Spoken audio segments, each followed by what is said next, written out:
మనస్ఫూర్తిగా నా శుభాకాంక్షలు తెలియజేస్తాను. గౌరవ ముఖ్యమంత్రి శ్రీ నారా చంద్రబాబు నాయుడు గారికి, గౌరవ శాసనసభ్యులకు, మంత్రివర్గ సభ్యులకు, ప్రతి ఒక్కరికి నా హృదయపూర్వక నమస్కారాలు. గత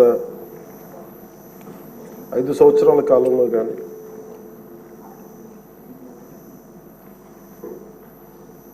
నా పొలిటికల్ అబ్జర్వేషన్ కానీ, నేను పాలిటిక్స్ రావడానికి రీజన్ కానీ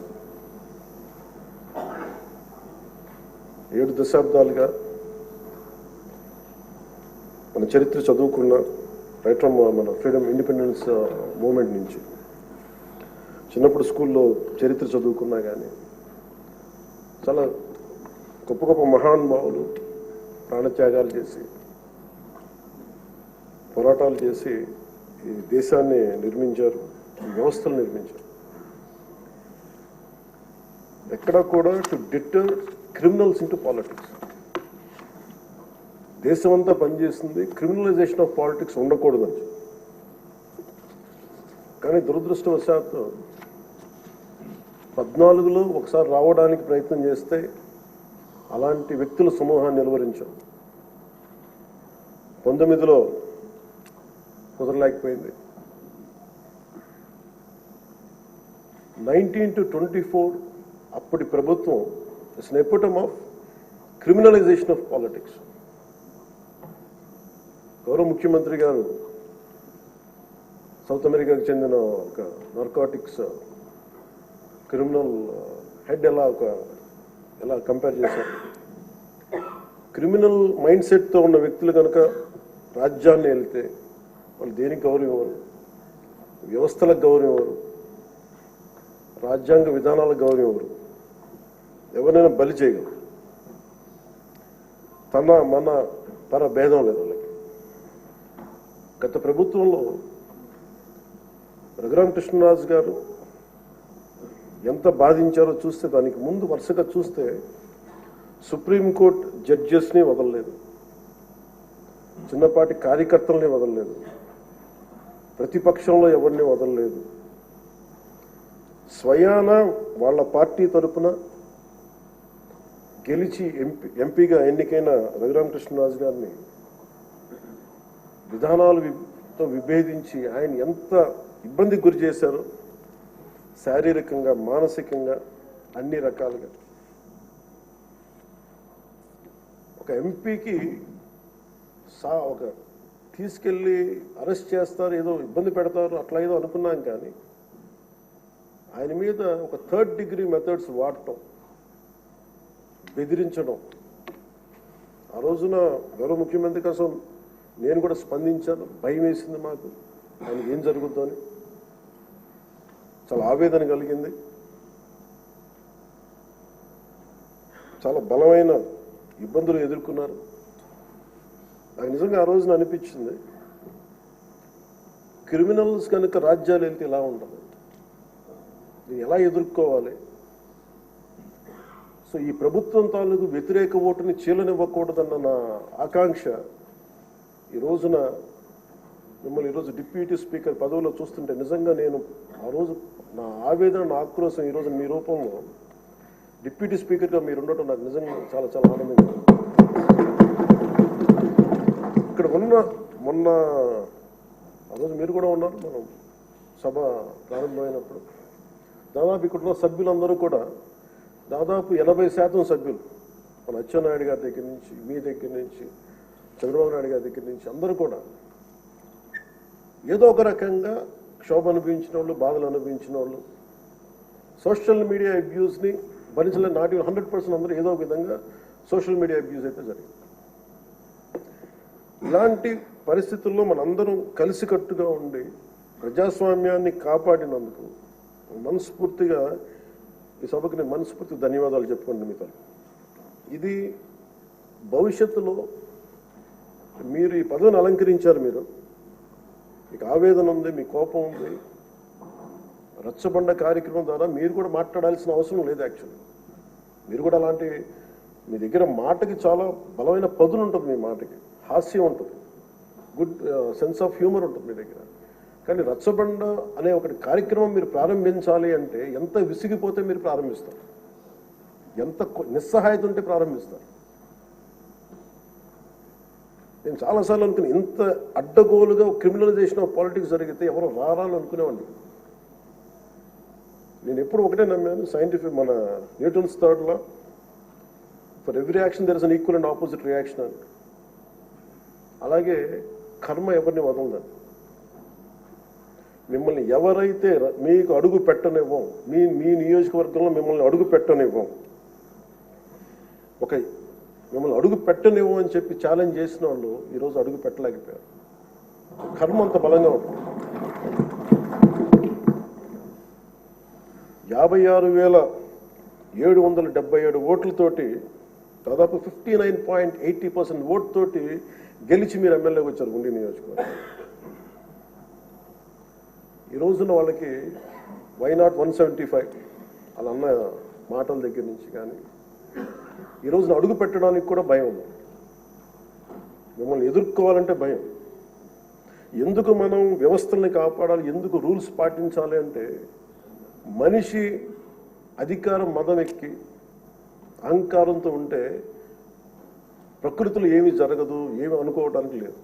దానికి నిదర్శనమే సభ, దానికి నిదర్శనమే మిమ్మల్ని ఎంత హింసించి మీరు డిప్యూటీ స్పీకర్గా 14 ఏళ్ళు సుదీర్ఘమైన అనుభవం ఉండి ఒక నవ నిర్మాణాన్ని సైబరాబాద్ లాంటి ఒక కొత్త నిర్మాణాన్ని సిటీని నిర్మించిన ఒక అనుభవజ్ఞులు ఆయన ఇబ్బందులు పాలు చేసి జైల్లో పెట్టి నలిపి నాకు చాలా భయం ఉండింది. మిమ్మల్ని అరెస్ట్ చేసినప్పుడు మీరు ఎట్లా వస్తారో బయటకు అంత భయం ఎలా ఉండిందో గౌరవ ముఖ్యమంత్రి గారిని ఆ రోజున అరెస్ట్ చేసినప్పుడు నాకు చాలా ఆవేదన ఉండింది. ఏం జరుగుతుందో లోపల, ఏం చేస్తారు?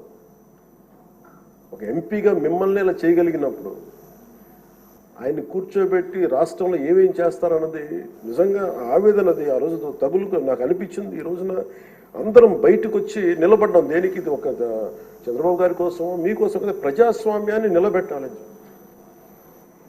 ప్రజాస్వామ్యం it should be eternal vigilance. మనకి ఎటర్నల్ అంటే నిరంతర పహారా లేకపోతే మనకి సరిహద్దుల్లో దేశం మన హద్దుల్ని ఎలా కాపాడుకుని నిరంతర పహారా అవసరము. ప్రజాస్వామ్యాన్ని కాపాడుకోవడానికి నిరంతర పహారా అవసరం. అందుకని మేమందరం eternal vigilance is essential for democracy. మేమందరం బయటకు వచ్చి ప్రజాస్వామ్యాన్ని కాపాడుకోవడానికి మనందరం పడ్డ తపన ఈ రోజున ఈ సభ నిలువెత్తు నిదర్శనం. ఈరోజు మీరు ఖచ్చితంగా మీరు సభా గౌరవాన్ని నిలబెట్టాలని మనస్ఫూర్తి. మీ విట్టు కోల్పోకండి, మీ సెన్స్ ఆఫ్ హ్యూమర్ కోల్పోకండి. ఎందుకంటే మీరుంటేనే లైవ్లీగా ఉండి, మీరుంటే అన్ని నవ్వులు పువ్వులు ఉన్నాయి చూడండి. ఆనందాన్ని తీయకండి. అట్ ది సేమ్ టైం మేము కోరుకునేది కూడా ఆ ప్రజాస్వామ్యం తాలూకా విలువల్ని, ఆ భాషని కాపాడు.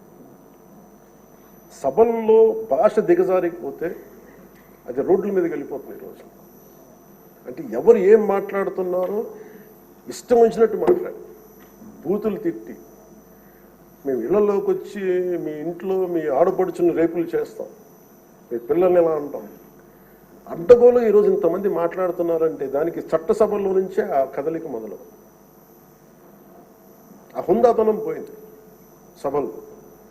తిరిగి మీరు డిప్యూటీ స్పీకర్గా, అయ్యన్న పాత్రుడు గారు స్పీకర్గా ఆ హుందాతనాన్ని మీరు తిరిగి తీసుకురావాలి. 1-2 సందర్భాల్లో మనం వచ్చినప్పుడు ఎవరో ఒక మాట ఏదో అంటే గౌరవ ముఖ్యమంత్రి చంద్రబాబు నాయుడు గారు ప్రత్యేకించి చేయొద్దు, మళ్ళీ ఇంకా అలాంటి కల్చర్ తీసుకురాకండి, అది అయిపోయింది గతం. సో అది మీరు మనస్ఫూర్తిగా దాన్ని పాటించి ఈ సభ గౌరవాన్ని నిలబెట్టాలని కోరుకుంటా ఉన్నాను. ఒక విన్నపం అధ్యక్ష స్థానంలో కూర్చున్న మీకు,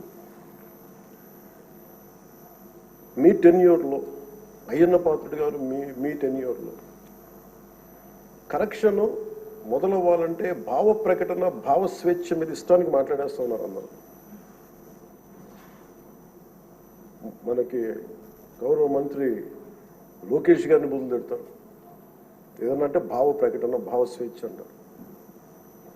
దీనికేదో ఒక ఫైనల్ కరెక్షన్ ఈ సభలో జరగాలని కోరుకుంటున్నాను.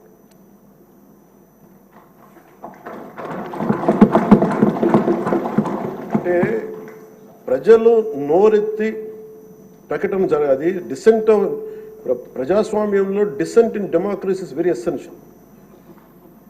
కానీ అది ఎట్లా ఉండాలి అనేది దాని తాలూకు విధి విధానాలు మనం ఇక్కడి నుంచే మొదలు పెట్టాలి. అది మీ ఆధ్వర్యంలో మొదలవ్వాలి నేను కోరుకుంటున్నాను. నేను కీలకంగా కోరుకుంటుంది ఈ రోజున మీ తరఫున గౌరవ ముఖ్యమంత్రి గారు కూడా తెలియజేస్తా ఉన్నాను. Social media abuse protection bill అత్యంత తక్కువ సమయంలో రావాలి, బాగా చర్చ జరగాలి. మీరు డిప్యూటీ స్పీకర్ హోదాలో ఉండి అయ్యన్న పాత్రుడు గారు స్పీకర్ హోదాలో ఉండి మీ టెన్యూర్లో social media abuse protection bill రావాలి. మన హోంమంత్రి గారిని వదలలేదు, అనిత గారిని, ఇంట్లో ఉన్న ఆడవాళ్ళని వదలట్లేదు.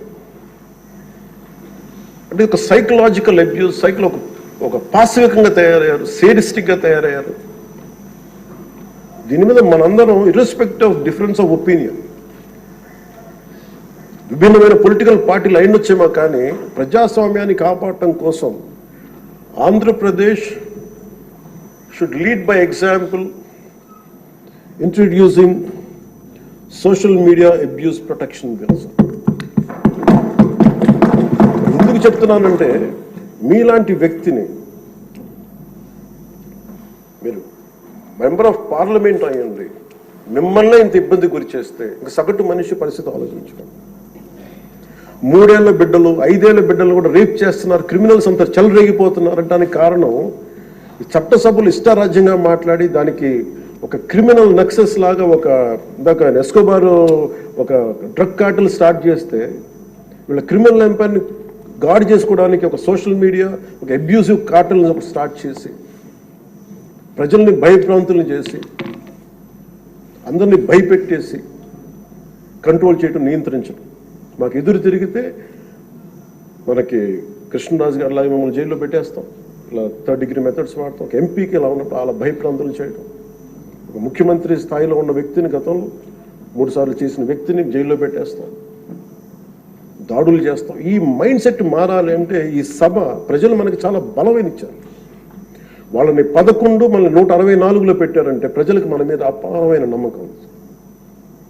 ఏదో మార్పు తెస్తారు. అభివృద్ధి డెవలప్మెంట్తో పాటు వాళ్ళు కోరుకుంటుంది స్వేచ్ఛ వాయువులు పీల్చాలి, భయపడకూడదు. మీరు వస్తే చూడండి నవ్వులు పువ్వులు విరుస్తున్నాయి ఇక్కడ. ఇదే అట్మాస్ఫియర్, ఇదే వాతావరణం రాష్ట్రం అంతా ఉండాలని మనస్ఫూర్తిగా కోరుకుంటాం.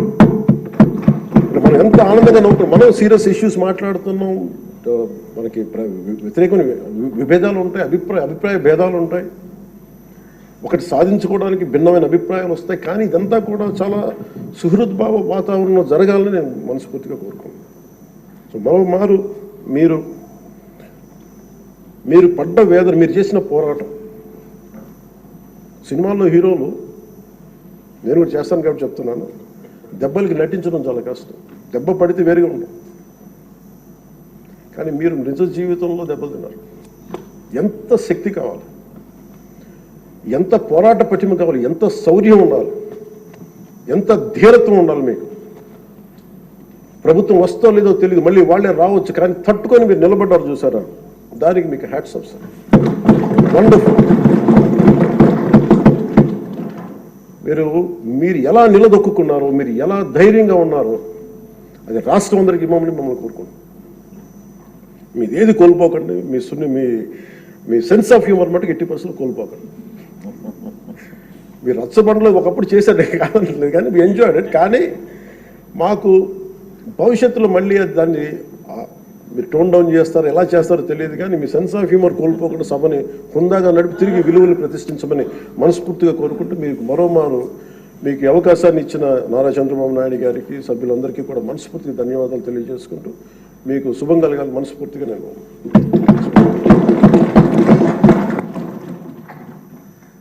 గౌరవనీయ మంత్రివర్యులు